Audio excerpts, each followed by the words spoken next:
In the deep nothingness of space, the cosmic silence is broken. Space is actually kind of a noisy place.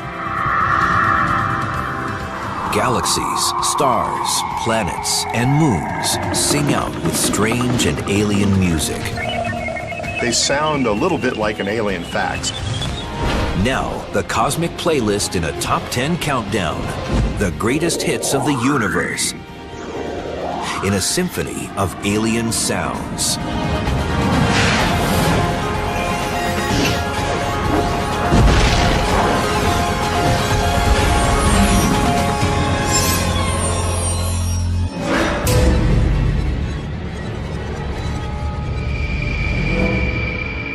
In space, no one can hear you scream. As the promo line for Ridley Scott's science fiction film Alien, it was designed to send chills down your spine. It's based on the unsettling idea that space is a vacuum and sounds, whether screams, shouts, or songs, can't travel in a vacuum. But is that really true?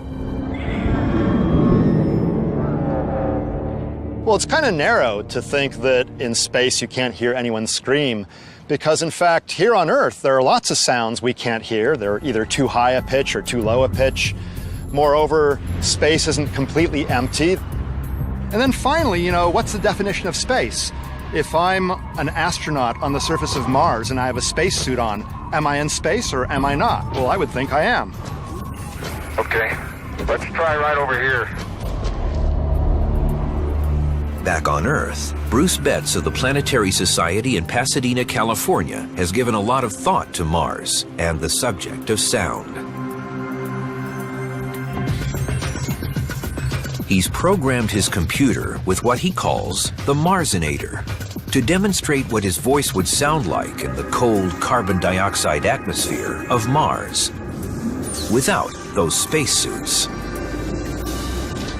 The atmosphere of Mars would actually change your voice so it sounded deeper. So let's go ahead and simulate that using the Marsinator. And I will record my voice, and then we will shift it to what it would sound like on Mars.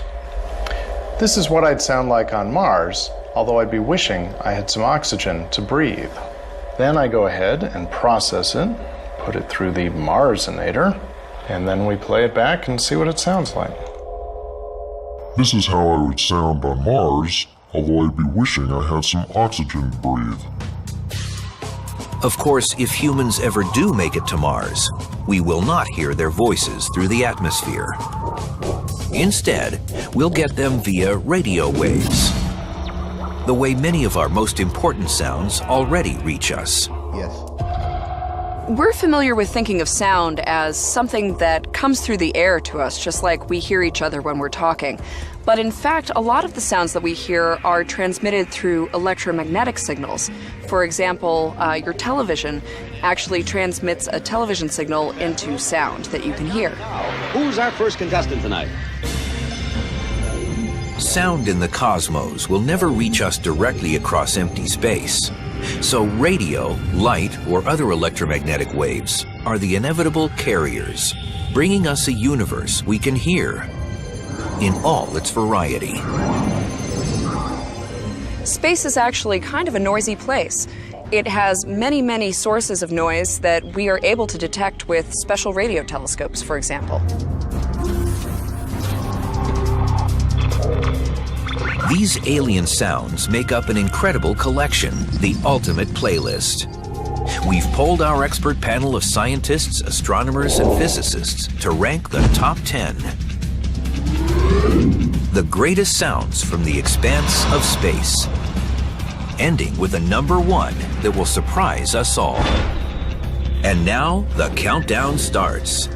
Coming in at number 10, ringing out from a distance of 13 billion light years, the birth cry of the universe in a hit called The Audio Afterglow of the Big Bang. It's remarkable that the young universe actually made a sound, and the reason we know that is that we can actually witness the glowing gases that were present at that time. The glow from these gases is known as the cosmic microwave background radiation, or CMBR. It is a faint trace of microwaves that stretches across every point in the sky. Discovered by scientists in the mid-1960s, the radiation is the afterglow of the Big Bang. The famous blotchy satellite map of the CMBR represents the cosmos in its infancy, when it was only 380,000 years old. When we look at the CMBR map, we're essentially looking at a voice print of the early universe, because those tiny variations in color correspond to variations in temperature, and those correspond to variations in density and pressure. Well, pressure waves are just sound waves, so we're seeing little variations in pressure, little sound waves in the early universe. To understand the audio afterglow of the Big Bang, we need to know how the early universe varied its pressures to generate sound waves. To find out, astronomer Mark Whittle and organ builder Manuel Rosales visit the magnificent pipe organ at Claremont United Church of Christ in California.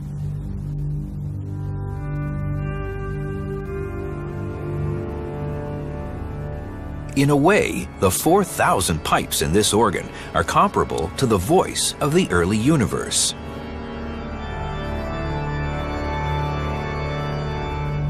Manuel, the amazing thing about the early universe is that all its pipes were sounding together. And it'd be lovely if we could just try that with this organ. So do you think we could do that now, play all the notes at once? Yes. Let's pull out all the stops and try it. Ah, that's where that phrase comes from. Yes. Okay, let's go.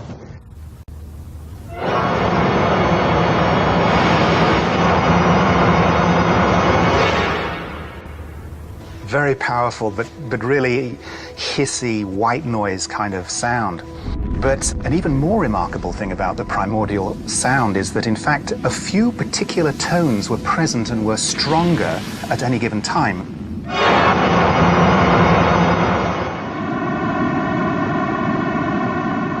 This is the opening note of hit number 10, the audio afterglow of the Big Bang. A computer sound analyzer reveals its strong tones as distinct columns on a color-coded graph. As hissy as the early cosmic sound is, it differs from pure white noise, which has no organized features at all on the analyzer. The sound of the audio afterglow, on the other hand, comes through with a vaguely musical quality.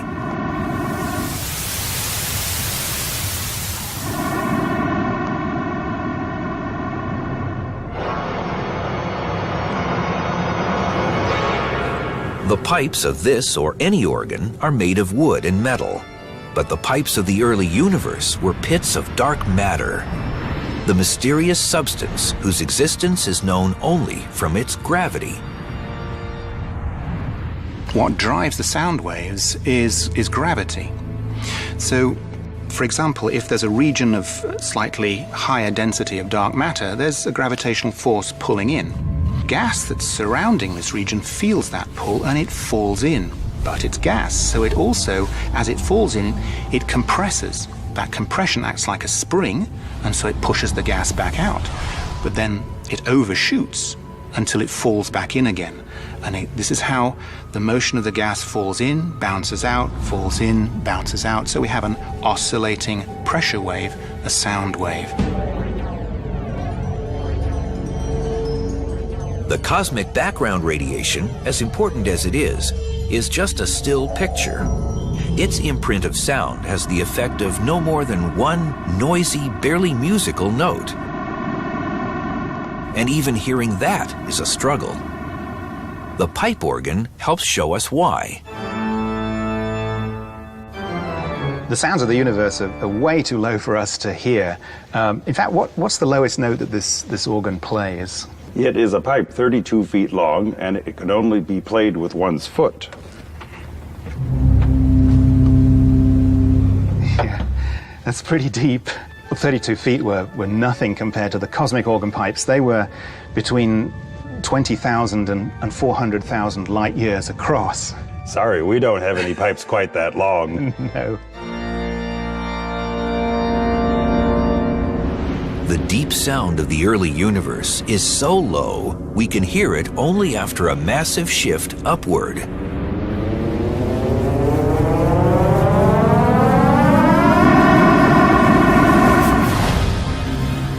The background radiation of the universe dates from 380,000 years after its creation. But what happened before that? Is it possible to uncover the whole song of the universe from the very instant of the Big Bang?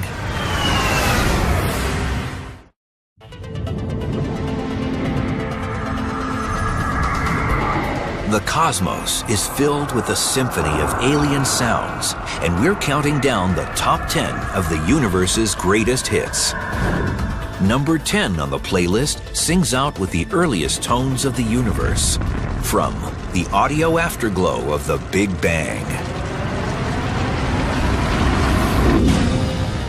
But our download of the universe's birth song has some problems. With the cosmic organ playing all its pipes at once, what reaches our ears sounds like only one complex, noisy note. It's only one note because it comes from the pressure waves we read from the map of the cosmic background radiation, which is just a still picture of the sound in the early universe, taken 380,000 years after its birth. How then do we run the clock backwards and hear the rest of the song? Modern cosmology is sufficiently advanced that it's possible to create a computer replication, a simulation of the young universe. It's possible to recreate within a computer what's going on and how the sound developed right from the very, very beginning through those first 400,000 years. They are the same kind of supercomputer simulations that have given us pictures showing how the early universe evolved. The dark matter pipes of the early universe acted like those in the church organ. As bigger pipes were played, deeper notes were sounded. As the universe expanded, there was more space and more time. More space meant bigger pipes, so the notes in the song got lower and lower as the song played out.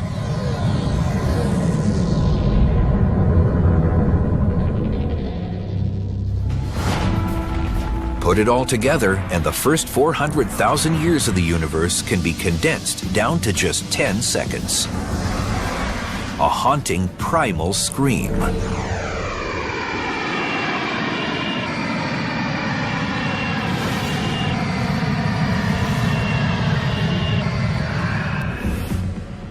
The gas that's falling in and out of these dark matter regions is ultimately going to become the first stars, the first galaxies, and ultimately it'll be corralled into the thousands of galaxies that we see around us today.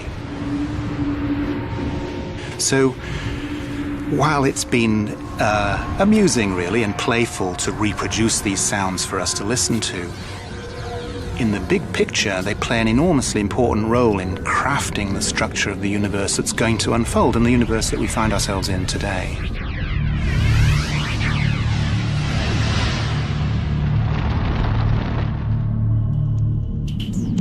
From the big band sound of the Big Bang, our countdown takes a step down in size to the modest 15 million light-year span of a galaxy cluster.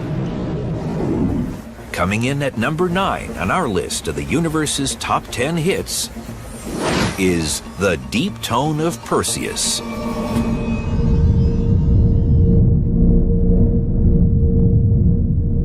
This is low sound to the extreme, emanating from the Perseus cluster, a grouping of roughly 1,000 galaxies, 250 million light-years from Earth. The central galaxy in this cluster of galaxies has a huge supermassive black hole at its center. The cluster's central galaxy is called Perseus A, and its supermassive black hole gives it what's called an active galactic nucleus. which shoots out energy in the form of gigantic jets, tearing into the surrounding space. For reasons which we don't fully understand, it seems to be coming out, the energy is being produced episodically, about every 10 million years or so. Those energy pulses are actually waves of pressure. And that's exactly what sound waves are. Pressure waves. The wave, as demonstrated by sports fans, has an up and down motion that's very familiar to us. But these UC Berkeley students will switch gears and show us how a sound wave is different. Okay, everyone, lose the pom-poms. Since sound waves are pressure waves, we're going to build a pressure wave out of all these students. Okay, everybody, let's line up. You go over here and then shoulder to shoulder, just like this. Stretch out over there a little bit. No gaps. You're going to be students colliding with each other like molecules colliding in a sound wave. That's looking a lot better. Do you feel like a bunch of molecules? Okay, this is looking good. We have a bass drum at each end of the line. You'll see why in a minute. We'll get things going with this drummer over here. He's going to hit the drum and watch what happens. In this case, the pressure is a good, healthy shove, and it moves from student to student all the way down the line. At the end, the last student applies his pressure to the second drum by banging on it. This second drum is like our eardrum. When pressure from a sound wave in the air hits our eardrums, we hear the sound. This is just how sound travels through the air, except instead of having students shoving each other, there are air molecules shoving each other. A sound needs a medium to travel through. It can't travel through a vacuum. So in fact, to get from point A to point B, you need air molecules hitting each other. That's how it works. So how do those pressure waves from number 9's deep tones of Perseus travel through what's essentially the vacuum of intergalactic space? Astrophysicist Richard Pogge of Ohio State University gives us a sense of the emptiness in deep space at his school's football stadium. Well, it's true that sound waves can't travel through the vacuum of space. Space is not a complete vacuum.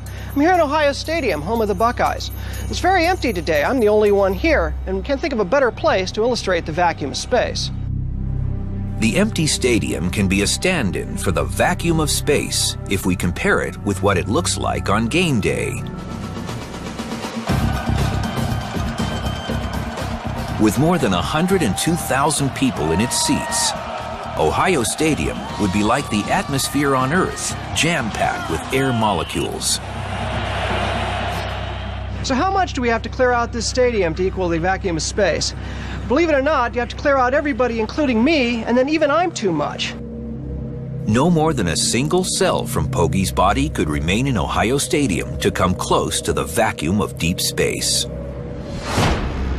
With what seems like almost nothing in the expanse between galaxies of the Perseus cluster, the existence of sound waves seems all the more incredible. How do you propagate a sound wave through empty space when it's mostly empty? Let's use the example of me running down the field. I have to run a long ways before I encounter somebody, but I still encounter somebody and I can pass energy along to them. The same is true of atoms in interstellar space. It has to travel a long ways, maybe 300 light years before it encounters another particle, but when it encounters it, it passes the energy and the wave moves along. The colliding particles in the Perseus cluster also emit faint X-rays, whose traces, imaged by the Chandra Space Telescope, tell us the waves are there. But these waves are huge, and the notes they produce are lower than anything any human has ever experienced. The pitch is about 57 octaves below our hearing, below the middle of a piano range, and that actually qualifies this for the Guinness Book of Records as the deepest pitch known to man. The extreme deep note emanating from Perseus is so far below our hearing range that it can only be approximated.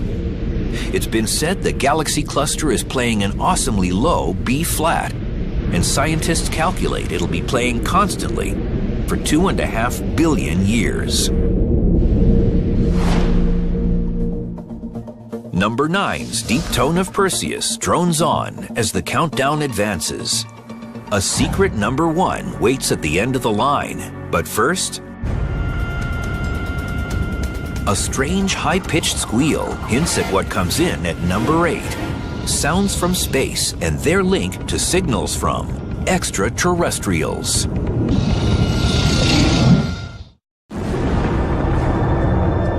Starting with the Big Bang, we've been tracking the top 10 of the universe's greatest hits.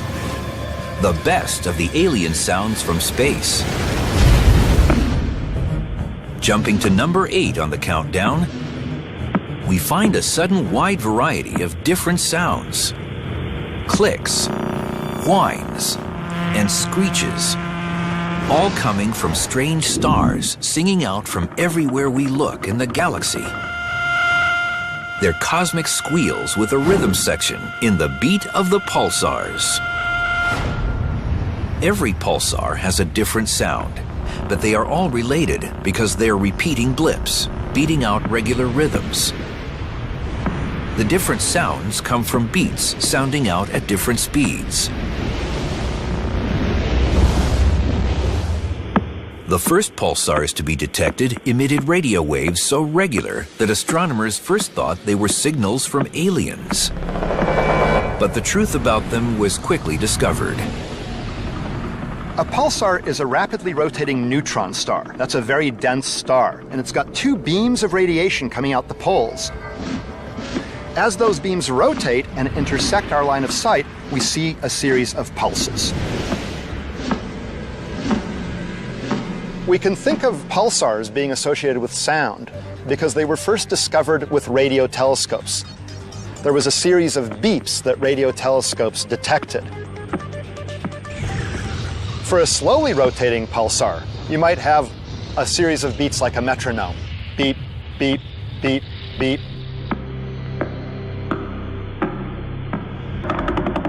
Or you might hear a beep, beep, beep, beep, beep, beep, beep, beep.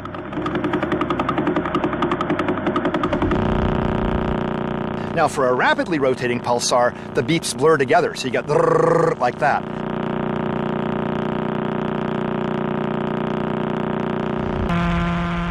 And for a very rapidly rotating pulsar, it's just a continuous sound that registers like a note in your ears.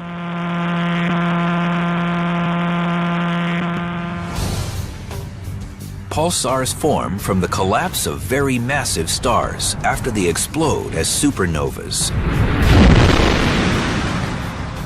But how long does it actually take for a massive star to collapse? That's what Sherman D. of Tampa, Florida wanted to ask the universe when he texted his question to us. Sherman, the visible effects of a supernova can last for months or years, or even centuries if you're looking at the supernova remnant, the expanding gases. But although it may seem incredible, the collapse of the core of a massive star can take just a second or two, and that's what initiates the supernova explosion. Our own sun isn't massive enough to go supernova, but it is a giant ball of hydrogen, 330,000 times more massive than the Earth and burning by nuclear fusion. So our home star can hardly keep quiet, as our next hit proves. This hot combo chimes in at number 7 on the countdown. Here it is, the Song of the Sun. The sun makes sounds, but they're not really sunny sounds. They're not happy sounds. They're kind of low, ominous roars that gurgle along.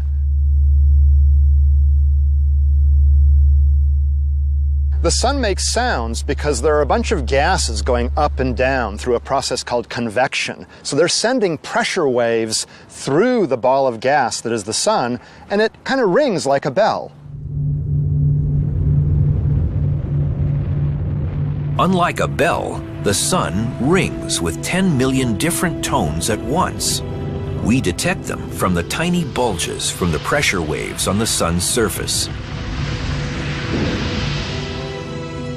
Solar satellites measure the height of the bulges with exquisite accuracy. Apart from sound, they also produce science. So using these sounds from the sun that we can observe, we can actually tell very detailed things about the interior structure of our star. For example, one of the amazing things that we can tell is when there's a sunspot group on the other side of the star, even before it comes around the limb and we're able to see it with our optical telescopes. The sun may be the biggest source for sound in the solar system, but next in line is Jupiter.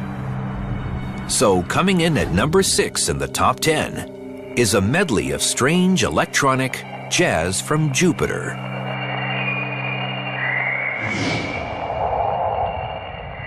Jazz from Jupiter comes to us courtesy of the 2 legendary Voyager spacecraft, now on their epic journey to the edge of the solar system. The 2 Voyager spacecraft are headed for interstellar space. They're on the very outer edges of the bubble the sun creates around itself. Today, Voyager 1 is 118 times as far from the sun as the Earth is, almost 4 times as far from the sun as Neptune is. Project scientist Ed Stone has been heading the Voyager mission since its 2 spacecraft made their grand tour of the outer planets beginning in 1979. On their approach to Jupiter, the first thing each one encountered was the giant planet's bow shock, producing a wind-like sound from the electronic data.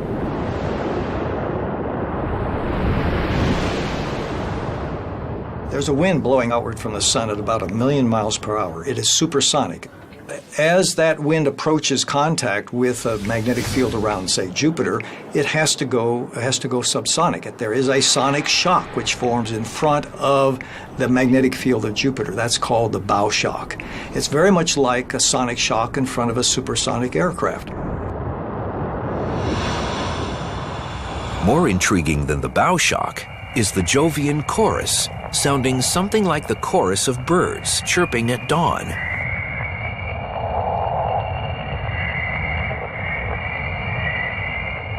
Both it and the bow shock come from radio waves generated by fast-moving charged particles within the bubble of Jupiter's magnetic field.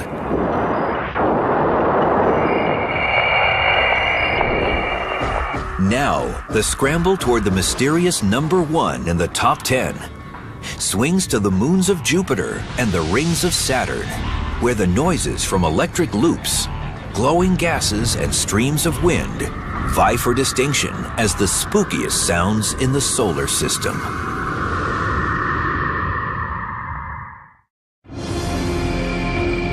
The top 10 countdown in the alien sounds of the universe has reached Jupiter, sending out its own brand of space music.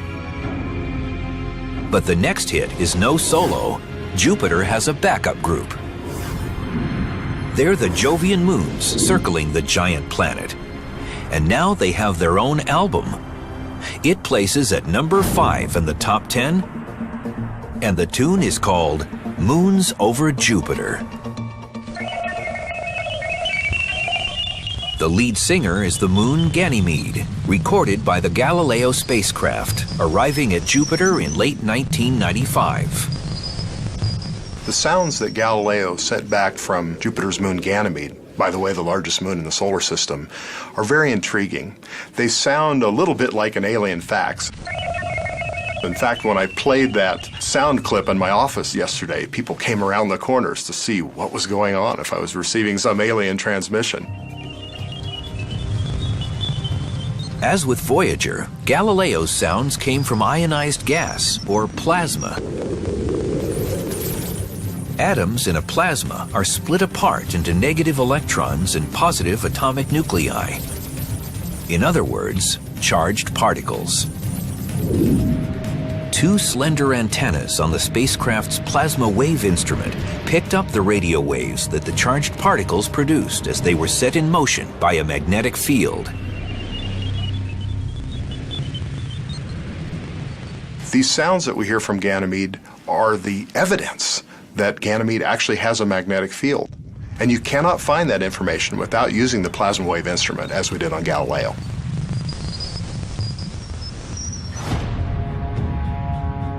A very sudden burst of alien sound came from another of Jupiter's moons. It happened when Galileo flew over Io's North Pole.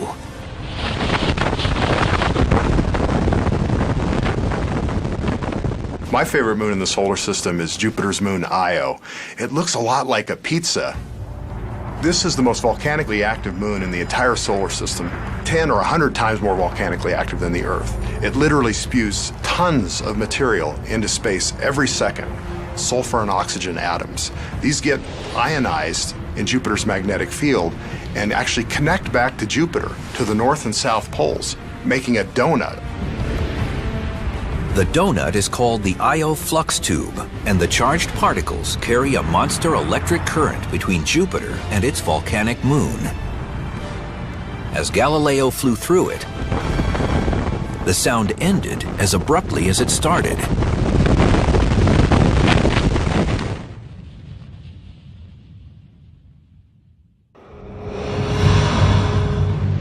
With Jupiter and its moons finishing their acts, our countdown swings to Saturn, smaller than Jupiter, but right up there in the top 10. The ringed planet comes in at number 4 on the list.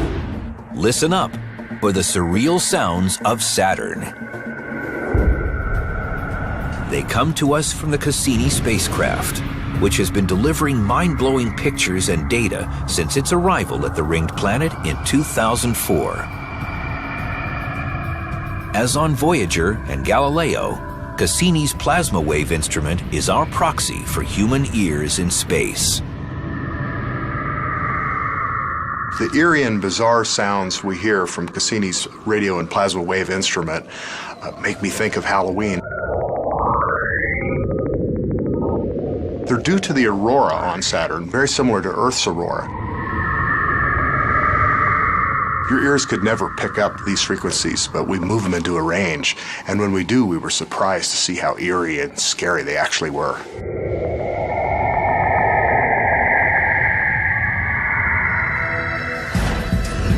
The surreal sounds of Saturn isn't the ringed planet's only song on the countdown. Turn it over and we find number 3 on the playlist, Saturn's Flip Side.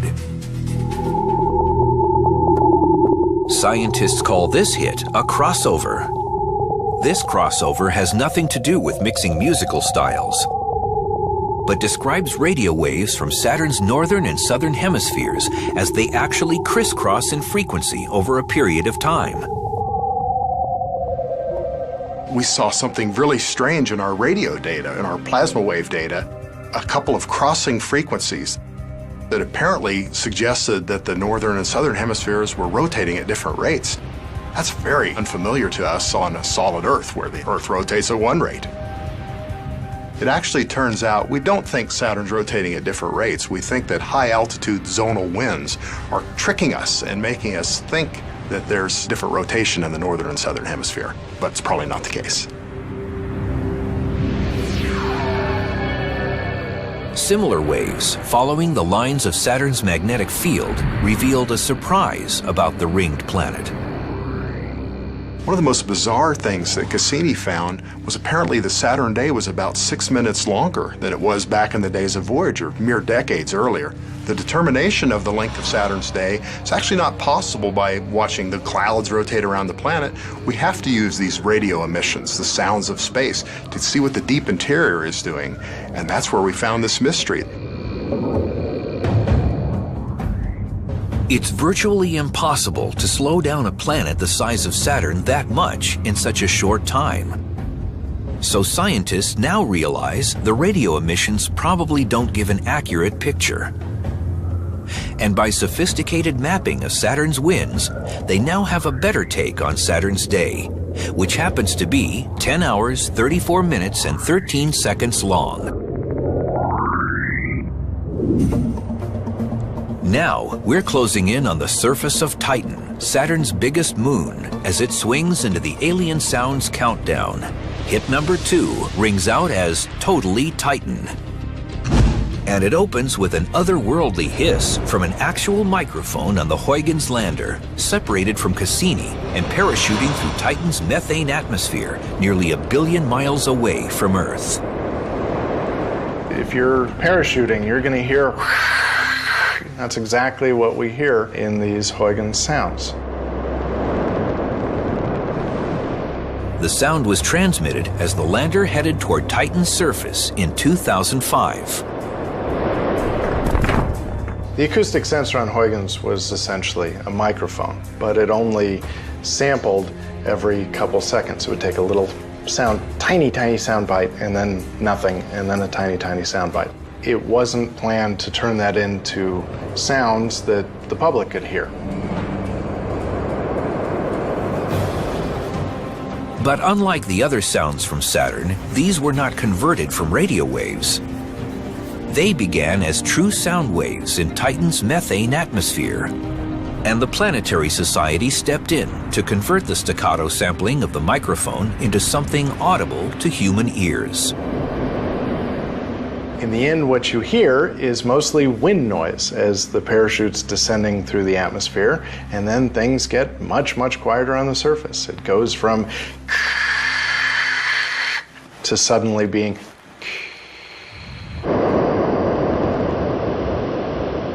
but what's really profound is we're hearing sounds taken by an actual acoustic sensor from 1 billion miles away. First time we've ever heard sounds from another planet or moon around another planet.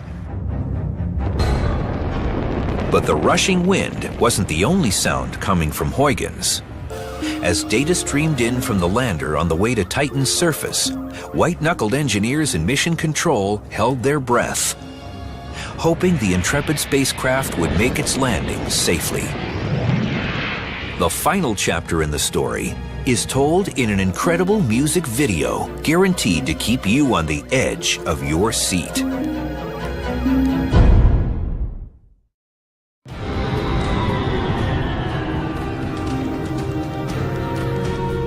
We've been counting down the top 10 alien sounds of the universe, and we've almost reached number 1. But first, we're shifting into high gear, as number 2 runs with an astronomical riff from the Huygens space probe visiting Saturn's largest moon, Titan. It's the only alien sound that comes with its own music video. Look and listen. Cut 2 on number 2. It's totally Titan. Here we have what's called the Bells and Whistles movie from Cassini-Huygens, and it's showing the descent.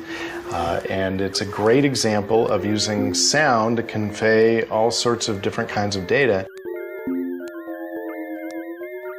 Just as a Geiger counter announces radioactivity using audible clicks, the instruments on the Huygens lander were given their own sounds to register the measurements they were taking.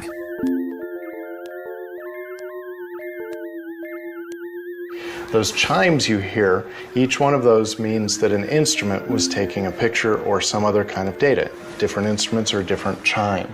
We also are hearing a kind of a hum in the background that's the signal strength to the Cassini spacecraft.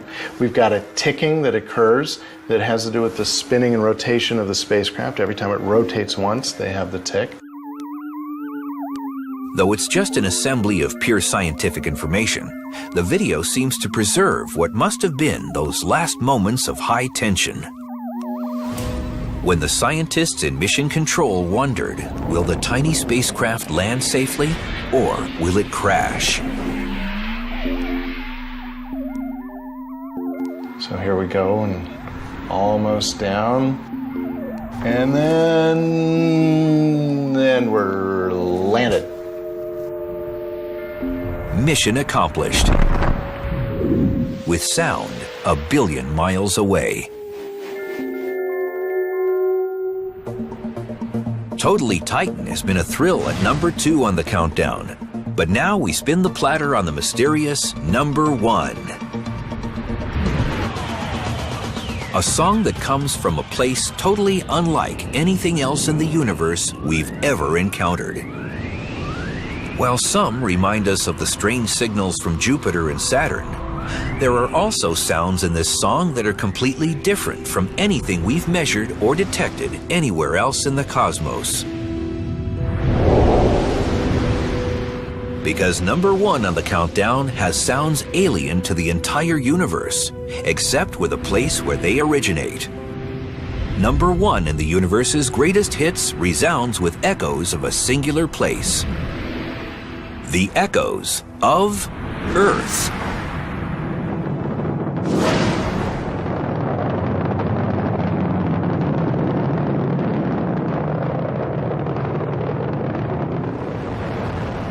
Here on Earth, we're used to thinking of the alien sounds as being everything that comes from beyond our planet. And that might be examples of plasma waves and pressure moving through astrophysical media or objects. But really, if you think about observing our Earth from afar, the aliens are us. And our sounds are unique because they come from living organisms, whether it be human language or bird songs.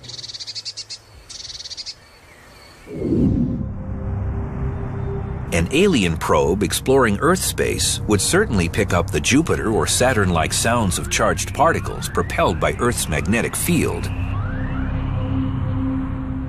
But our planet, unlike the others, also emits radio waves, broadcast into the cosmos by human beings.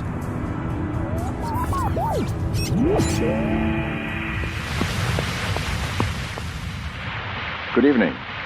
This is Professor Reginald A. Fessenden, speaking to you from Brant Rock, Massachusetts. In 1906, at Brant Rock, Massachusetts, Reginald Fessenden made the first radio broadcast of speech and music.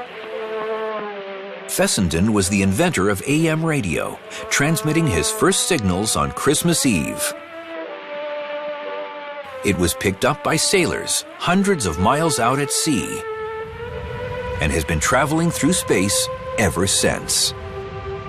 Ever since the beginning of radio, we've really been broadcasting out into space. And we've been sending out these signals in the hopes that somebody will intercept them. Of course, space is a very large place, and therefore it's hard to know who would have gotten them and when. But there they are, on their way out to who knows where. Hello from the children of planet Earth. Earthly sounds are also traveling through space not by radio, but aboard the 2 Voyager space probes, on a slow but steady course to the stars. Bonjour tout le monde.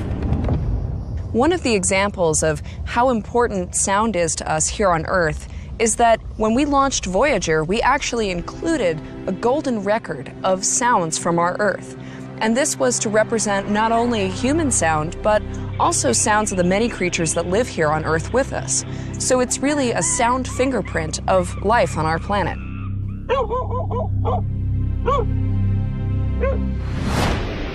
As we take our own place among the top 10 hits in our playlist, we realize they only scratch the surface of the cosmic voices calling out in the void. From creation to the present day, space has produced a broad catalog of sounds to accompany its brilliant sights. As strange as these many sounds seem, we've learned that they carry important messages, helping to solve mysteries of nature and our ultimate understanding of the universe.